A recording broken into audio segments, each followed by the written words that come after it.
Salut tout le monde, j'espère que vous allez tous et toutes très bien.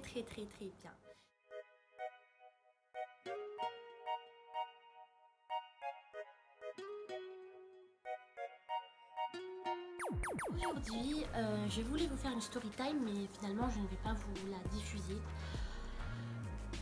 Parce que tout simplement, malheureusement la ville dans laquelle je suis est petite et du coup, ça risque de vite se savoir et je ne vais pas avoir d'histoire et voilà. Donc peut-être que je vous la diffuserai plus tard quand ce sera passé. En attendant, je ne voulais pas vous laisser comme ça sans vidéo. J'ai demandé à mon ancien collègue, je lui ai dit je sais pas quoi faire et du coup il m'a dit écoute, ce que t'as qu'à faire c'est que tu racontes ce qu'on a fait comme travail étant donné que c'est un travail très enrichissant.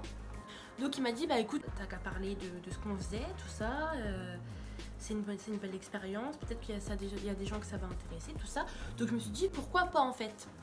Donc je vais vous raconter de mon expérience auprès des familles en fait qui viennent de pays en guerre, en difficulté, qui sont venus donc en France, dans notre ville, dans un CADA, donc dans un centre d'accueil pour demandeurs d'asile. Et nous, on a principalement travaillé avec ces personnes-là. Cette mission, en fait, on l'a fait en service civique. Donc un service civique, c'est une mission que tu peux en trouver dans n'importe quel métier, ça dépend ce que tu trouves sur le site en fait, et selon la ville dans laquelle tu es. Et moi du coup j'ai eu l'occasion de pouvoir faire un service civique grâce aux connaissances de ma belle-mère. Elle a un ami à elle qui travaille en tant que directeur dans une MJC. Du coup, c'est dans cette MJC que j'ai pu faire cette belle expérience. Voilà. Avec mon collègue, donc je vais pas lui donner de nom, je vais l'appeler comme il s'appelle Bastien. Coucou Bastien. Lui et moi, on était en service civique, donc dans la MJC. On devait s'en occuper par exemple pour l'aide aux devoirs, des activités théâtre, lecture pour les plus petits. Et pour monter des activités, pour monter même plus que des activités, des projets en fait, on a dû écrire pour permettre en fait aux familles de se réunir, de passer un moment convivial ensemble et de passer aussi du temps avec leurs enfants. Bastien, lui, il a organisé une activité marche et une activité bricolage. Donc ça, c'était vraiment avec seulement les parents. Pour que les parents puissent nous connaître, nous, savoir qui s'occupe de leurs enfants et voilà. Et passer du bon temps bien sûr, voir autre chose, découvrir les environs, découvrir des activités que eux peuvent faire chez eux pour s'occuper, peut-être leur faire découvrir une nouvelle passion, voilà. Et moi en fait c'était vraiment des activités vraiment en groupe, donc tout le monde réuni, la MJC, le personnel de la MJC, les parents, les enfants et le personnel donc du CADA. Donc pour ce faire, moi j'ai pu organiser un projet, pas toute seule parce que j'aurais fait ça toute seule, à mon avis ça aurait pas été une réussite. Donc on était encadré par notre tutrice en fait. Et du coup, moi j'ai pu monter un projet. Le premier c'était crêpe party et jeux de société. Donc écrire le projet, tout ça, parce que ça se prépare vraiment beaucoup en amont. Tu vas pas sur les lieux et puis tu dis bon allez, crêpe party, jeux de société, sortez vos jeux, sortez vos appareils à crêpes. Non, il y a vraiment tout un travail d'organisation avant. Donc ça c'est ce que j'ai pu faire. Ça c'est la partie théorique en fait. Bon, la partie théorique c'est jamais très, très amusant.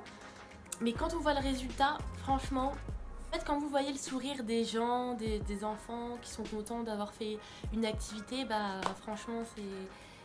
Voilà quoi, il y a pas... C'est vraiment... Ça fait plaisir en fait, tout simplement, de te dire que c'est toi qui as mené ce projet, que tu as été encadré. Franchement, c'était vraiment super. Donc j'ai pu monter ce projet-là. J'ai pu monter le deuxième projet, c'était... je crois qu'il avait été annulé parce que il y avait eu un imprévu. Je ne sais plus ce que c'était comme projet.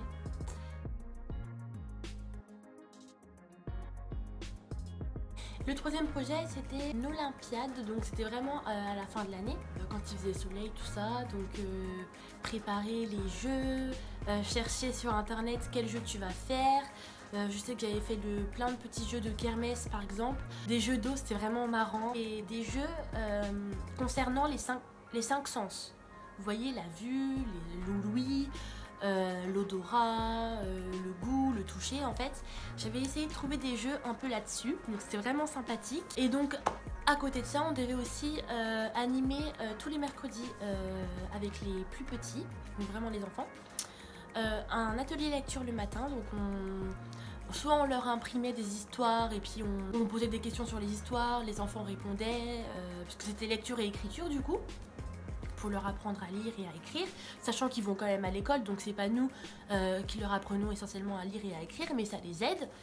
Et l'après-midi c'était théâtre, donc théâtre on devait monter une pièce de théâtre en fait, donc moi et Bastien, avec les enfants, qu'on devait présenter à la fin de l'année devant donc leurs parents, nos tutrices et notre directeur, et devant aussi le personnel du CADA en fait, pour leur montrer le résultat de toutes nos séances de théâtre.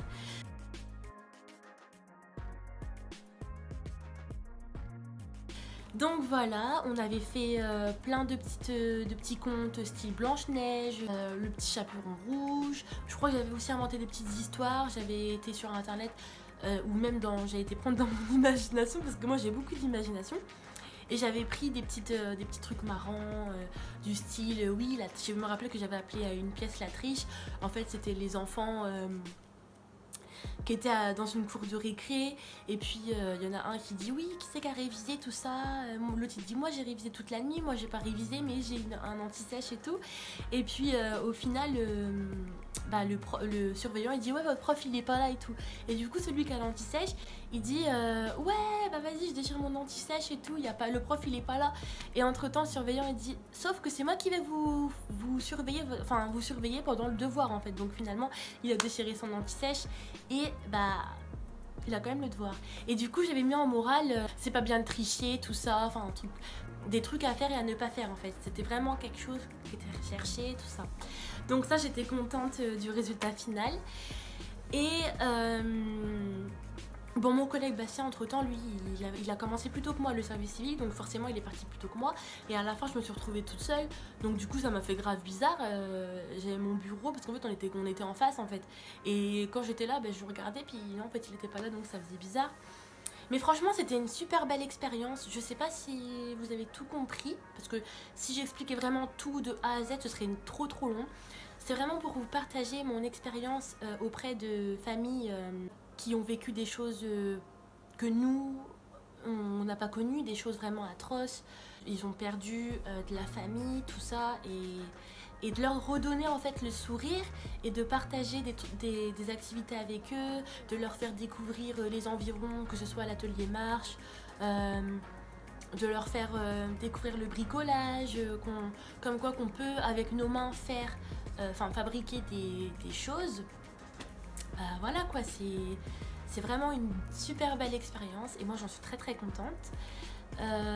Après sachez que le service civique c'est pas rémunéré comme un travail normal, c'est vraiment en fait le service civique, je pense que c'est pour des adolescents qui sont encore chez leurs parents et qui veulent découvrir un métier, mais tout en étant rémunéré en fait, vous voyez ce que je veux dire.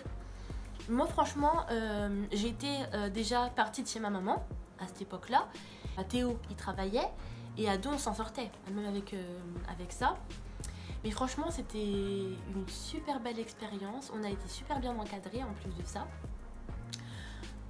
Bon, il y a eu des hauts et des bas parce que c'est sûr que quand moi j'avais jamais fait d'animation avant, et que quand je leur présente un projet avec 2 lignes, bon j'abuse un peu mais avec 2 lignes, pas de... Parce que vous savez quand vous écrivez un projet, il faut dire les objectifs,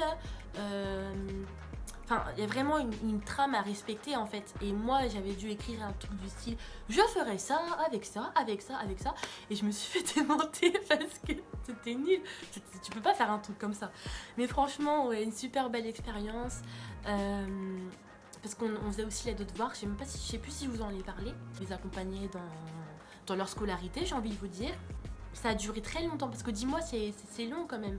Mais je regrette pas du tout. En plus de ça, j'ai rencontré des gens super sympas et qui m'ont permis de réaliser une mission Bah ouais, quand moi je repense, je dis ouais, quand même j'ai fait ça, tu vois, avec mon collègue. On a donné le sourire aux gens, on a permis à des personnes de se retrouver, de passer un moment convivial ensemble. Non, voilà, franchement, et puis quand on voit aujourd'hui que certaines de ces familles s'en sont sorties et qu'aujourd'hui, moi, en face de chez moi, j'ai une famille que je connais donc, du CADA qui habite dans un appartement. Et ça, franchement, ça fait plaisir de voir que, bah ouais, il y en a qui s'en sortent. Bon, malheureusement, il y en a qui ils retournent... c'est pas qu'ils retournent dans leur pays, mais il y a vraiment trop de démarches à faire, en fait. C'est pas facile pour elles. Et franchement, ouais, nous, on a connu des familles qui s'en allaient du CADA parce que, bah, ils avaient pas... Enfin, moi, je connais pas vraiment comment ça se passe avec les démarches, tout ça. Je sais pas vraiment comment ça fonctionne. Mais des familles qui ont dû quitter donc, le CADA. Parce qu'en fait, le CADA, c'est un lieu... voilà, donc les familles peuvent s'y réfugier et elles ont un petit logement. Mais c'est vraiment quelque chose de très petit. C'est vraiment pour qu'elles puissent... faire leur premier pas en France, en fait, c'est ce que je vais vous dire. Donc on va les aider à parler français, ils vont avoir des cours, on va les emmener dans la ville pour qu'ils puissent faire leur démarche, tout ça, pour s'en sortir.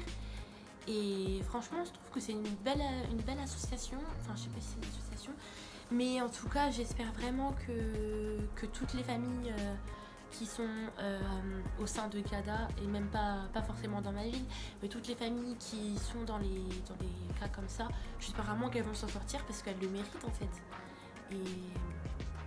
Et voilà, là tout à l'heure j'ai eu la visite justement de la personne, de la maman qui était au CADA, qui habite en face de chez moi et qui est venue me voir pour me demander si j'accepterais de donner, pas des cours parce que je suis pas professeure tu vois, mais de apprendre à lire, à écrire, parce qu'elle parle français mais pas beaucoup, essayer de faire en sorte que ça se passe mieux pour elle parce que j'ai pas tout compris, mais il faut qu'elle sache un peu quand même parler et écrire, parce que si elle veut rentrer dans le monde du travail en France, bah forcément il faut qu'elle puisse se débrouiller seule.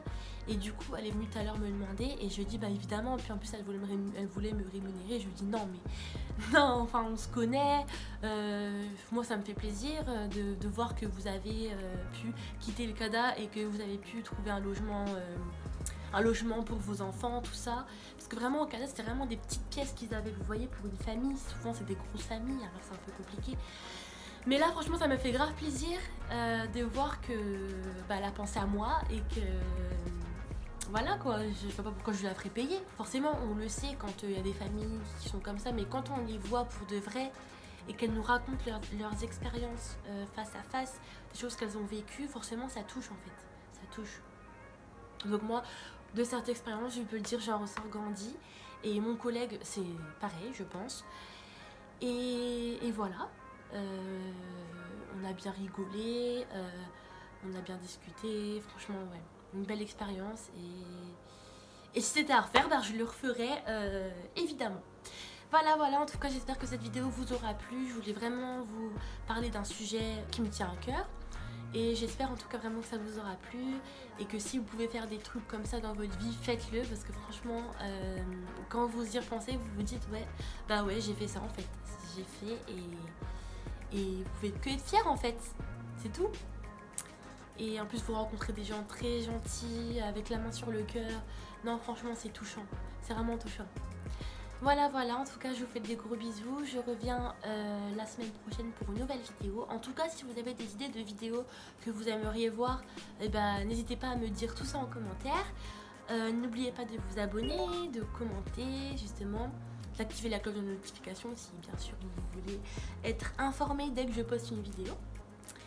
Sur ce, je vous fais des gros bisous et je vous dis à bientôt.